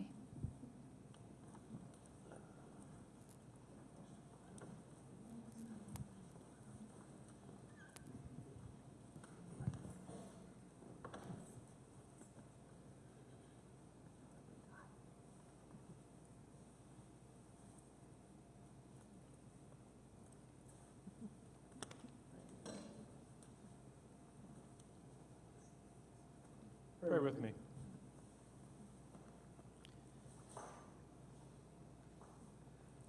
Dear God, I want to first thank you for the sacrifice that you gave, sending Jesus here so that we could even come to you in prayer like this. And God, I want to thank you that you gave this man, as a young boy, a heart to go fight a battle for good. He just didn't know that the Navy wasn't it. God, I pray that as he moves forward to fight this battle of spiritual warfare, to help people know you and to know Jesus, I pray that you help him put on that armor that he's going to need every day. God, I pray that you keep him in a relationship with you, that you make his relationship with Ann thrive, And that as he goes through each day, people see the love of Christ just spilling out like they have for many years today. God, the battle's not over yet, and so help us all to pray for him daily, to pray for the work that's going to be done, and to pray for the fruit that will happen. Pray all these things in Jesus' name. Amen.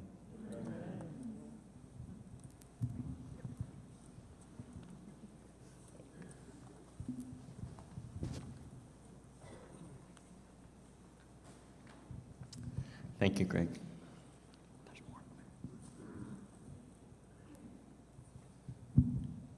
Hey there.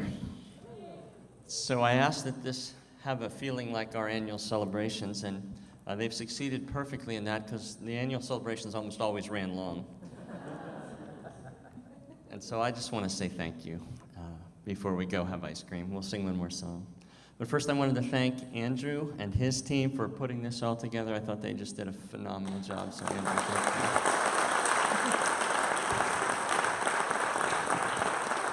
And Debbie, stand by, has the team out there, and there will be ice cream. Thank you to all of you who have spoken. Special thank you to Carolyn,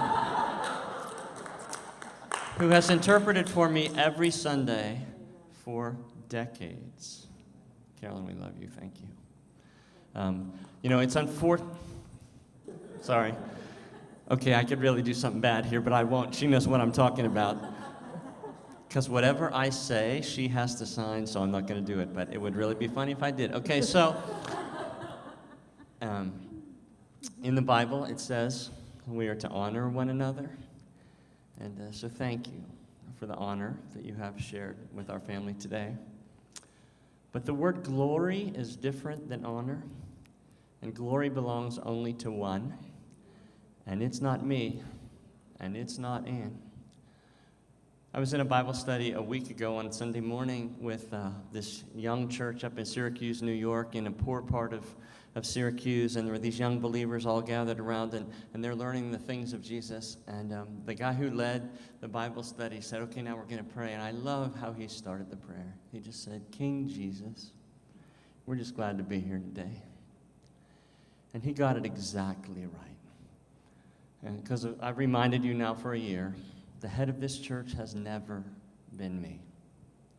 It's King Jesus, who was and is and will always be the head of Bethany Community Church. So I want to say a word to the pastors that are gathered. Thanks for coming. I'm not stopping being a pastor. Holly said I'll always be her pastor, yay. But I'd like to remind the pastors today something that Rick Warren said. I showed up at a gathering. Rick Warren is a famous pastor, and in D.C., Rick Warren was in town. I figured it would be packed, and only a very small number of people showed up for this event, so we got to hang out with a half a day with Rick Warren. This is what he said, and those of you who know me well know why it resonated so much. He said, you know, if you could be president of the United States or be a pastor, be a pastor. Because pastors, what you do really matters. And the stories that you've heard today, maybe, I hope they would remind you, do not stop and do not give up. Because, as you heard, sometimes it is hard to be a pastor. But thank you guys for being here today. To all of you, the congregation of Bethany, past and present, and hopefully future. Sorry, thank you. It has been the great privilege of my life to be called the pastor of Bethany Community Church. Okay, it's been cooler to be called Ann's husband, and it's been even cooler than that to be called Bryden and Kelsey's dad, and I'm happy for those titles too. I've been called a lot of other things in my life that we won't repeat, but to be your pastor has been just a great, great honor. So thank you for that. I want to say a few other thank yous, as you might guess.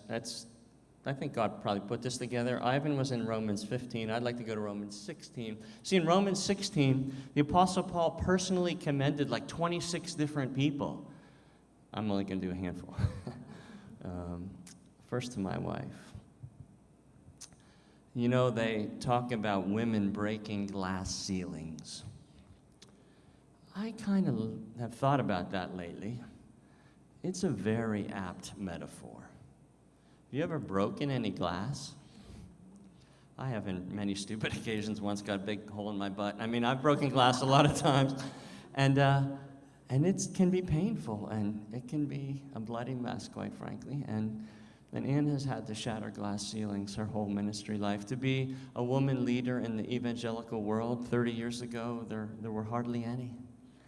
And now you see young leaders like this rising up because of the courage that's already been spoken of today. So Ann, thank you for all that you have done. And Bryden and Kelsey, there's other flowers waiting for you outside because your mom and dad have them. I want to tell you a story. A lot of you remember this day with great sadness, as do I. It was the day that Phil Boyer died. Phil Boyer was a young dad here in our congregation, and on Father's Day, age 42, he had a massive heart attack, and he passed away. On that particular day, it just sticks in my memory because we had just sat down for Father's Day dinner, lunch, whatever it was, and my presents were in the table, and the girls were young, and we were all gathered around them. They were doing that daddy thing, and we were just having a great time, and the phone rang, and off I went because I had to be where I had to be. And so Bryden and Kelsey gave up their dad on Father's Day so that someone else could have the presence of God on the worst day of their life. And they have paid that kind of price so many times. So girls, thank you. We know it hasn't always been easy. A few other quick thank yous. My brother Bill is there. He's my big brother. He reminds me of that with every email. Dear baby brother. It's like, he's laughing. Yeah, he does. He's my big brother. He's always been my big brother. We were actually measuring each other in the back of the room today, though. He's shrinking faster than I am, so maybe I will finally get to be the big brother. We'll see. But Bill is one of the most generous people I know, and I've always looked up to him. Thank you for being here today. And down the road there in the middle is my Naval Academy roommate who's been alluded to earlier. I've gotten to be there for many of his change of command ceremonies, and he was the CO of a submarine. Let him tell you some Navy stories. He got way more than I do. He's allowed me to live vicariously through him. Bob and Teresa, thank you for being here. No one has mentioned much about that lady back there. Jean Dean has been with us since the very first Bible study. She started volunteering and then became the church's office manager. And I told her like 25 years ago that she could quit whenever she wanted, as long as it was after I did. And so she has kept that promise. Jean, we love you. Thank you for everything you've done. There's no words that we could share. I'm not going to list everybody who served on the pastoral staff. These two knuckleheads in the front have already done a pretty good job with that. But you know, I so respect everyone who's ever been on our pastoral team. We never had a bad one. We had so many wonderful pastoral interns as well. Many who joined our team, some who are around the world or around other places. A lot of you have no idea who Chip Farnsworth is. Unless you were here in the very earliest days, you wouldn't know who he is. But he was one of our earliest pastoral interns. Just a real faithful guy who's been pastoring churches of less than 30 people with a group called Village Missions out all across America in places where no one can afford a pastor. So he's been in rural Maine and rural Kansas and all kinds of places. You know, we've just been blessed with so many faithful people. I'm so grateful that Randall, where are you? There you go. That Randall Anderson is here. He's our interim pastor. He's my pastor now. And it's so good of God to give our church someone who's kind and wise. When I started to talk to Greg about whether Randall was the right guy or not, Greg was like, well, this is what he said. And I'm like, he's the right guy. You know, it was really good. I could talk all day about our elders. Ken has alluded to this. We butted heads so many times. We were bloody. But every one of our elders, past and present, without exception, is not only someone I admire or trust, but a friend. Not many pastors can say that, so I'm so grateful for our elders. Shout out to the pastor's prayer team, but I've got two to go. See, not everyone gets to see their best friend become a follower of Jesus, or a disciple maker, or an elder. But that guy right over there, Rick Kaufman, is the go-to guy that I've gone to every time the times were dark, and I just needed a friend. Rick, thank you. I wouldn't be standing here now if it wasn't for you. And Rick and Laura, none of this would be here without you. It has been so awesome for us to do life together. And I'll say a bit more about you guys in just a second. But I thought, even though we're a little over time, I just want to set the tone for when we eat the ice cream. So as we eat the ice cream, tell stories. You won't tell them as good as Ann does, but it's okay. Tell stories. Some of them are like hilarious, and many of you have heard these stories before. Holly thinks she knows them all, but I'm not sure if she does. Test her. So like, okay, do you know the Christmas Eve diarrhea story? One time, I shut up. It's Christmas Eve. The worship team's already up here. Someone comes to me in the foyer and says, "Have you seen the bathroom?" I'm like, "No." They said, "We got to see the bathroom." Someone had been very sick in there and then left, apparently. You know what my job was in the Navy? They used to call me the poop control officer. So I just took that mantle right up again. Anyway, tell some stories out there. Remember the story of the blind man, Daryl Diller, who prayed that we would have a blue van donated to the church? Guess what God gave us? A blue van. Next time we wanted him to pray for a van that worked. There's the coffee and the communion cup story. There's the first service. There's the harvest festivals. There's the time at Laurel Lakes. That certificate thing, wherever it is, from the state of Maryland. Jim Rosapep, the senator who put that together, I'm sure. He called me last night. And I talked earlier this week with another state senator named Marty Madden. Tell the story again of how the chocolate chip cookies turned the senators' hearts towards God. Virtually every pastor who's here today, not every, but almost every pastor who's here today, their churches profited millions of dollars over time from that tax bill that was passed back in 1992. There's when we acquired the land and sang the VeggieTales song. There's the building of the building when it doesn't take a rocket scientist to hang drywall, but it turns out they can. And divine rescue from another church. I've got a whole list here. Over the last decade, though, God really has moved our hearts increasingly more to what Holly said, increasingly more towards the vulnerable. How many formerly homeless people come to our church now every Sunday? It's just awesome. It's just an awesome thing to behold.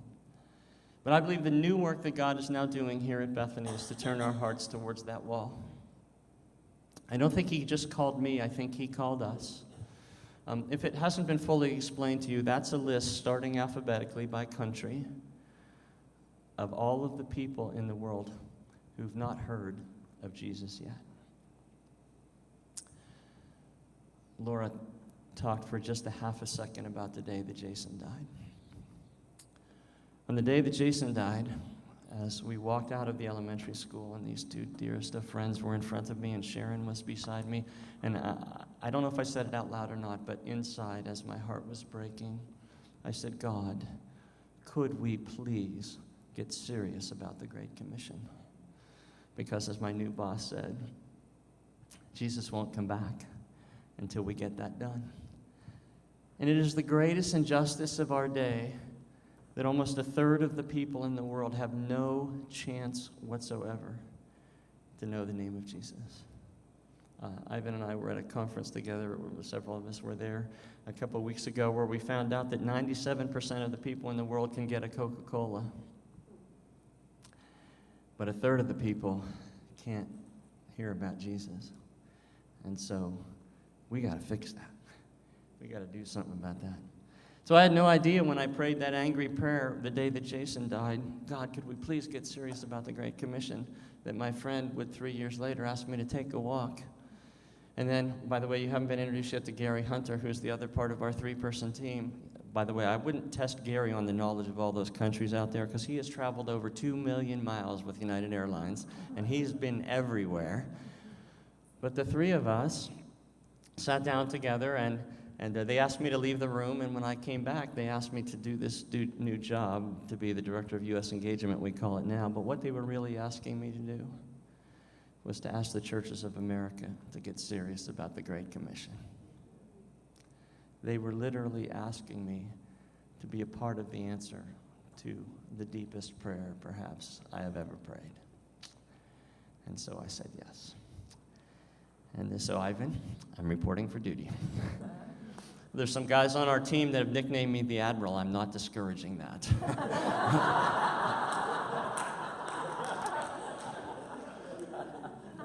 Because, as Greg just prayed for me, that was so beautiful, we are really going to war. We're going to war for all those people who haven't heard the name of Jesus. So, to my BCC family, let me just say with this final thing, I believe we have a special role to play.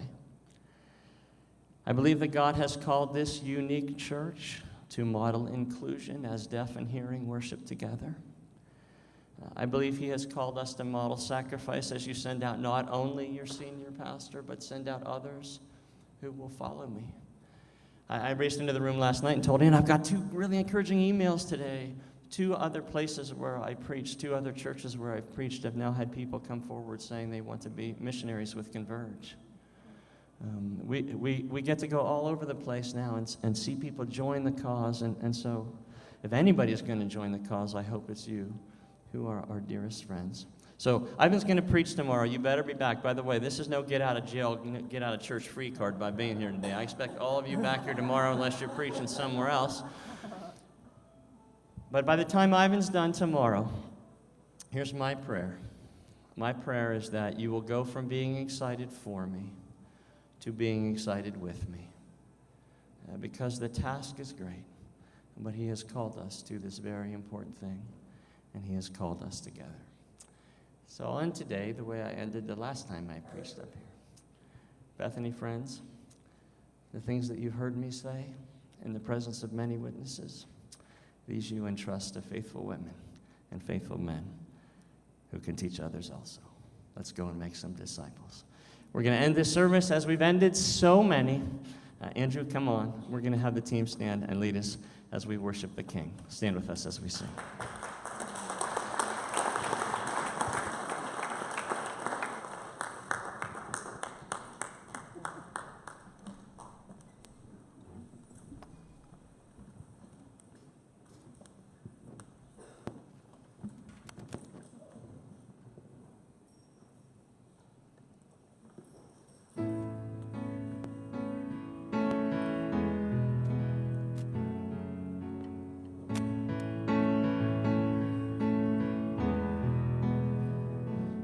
Cast my mind to Calvary, where Jesus bled and died for me.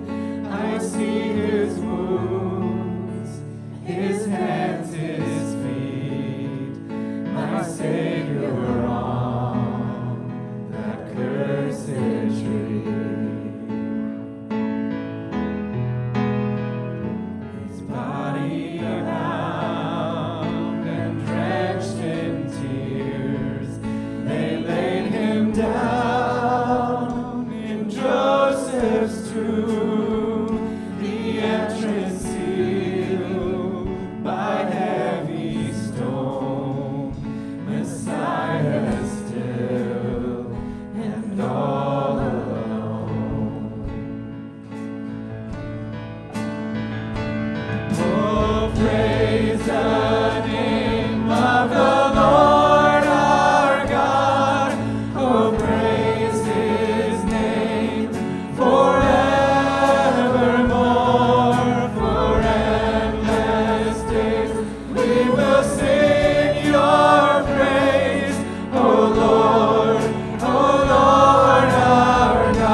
On the third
of wine.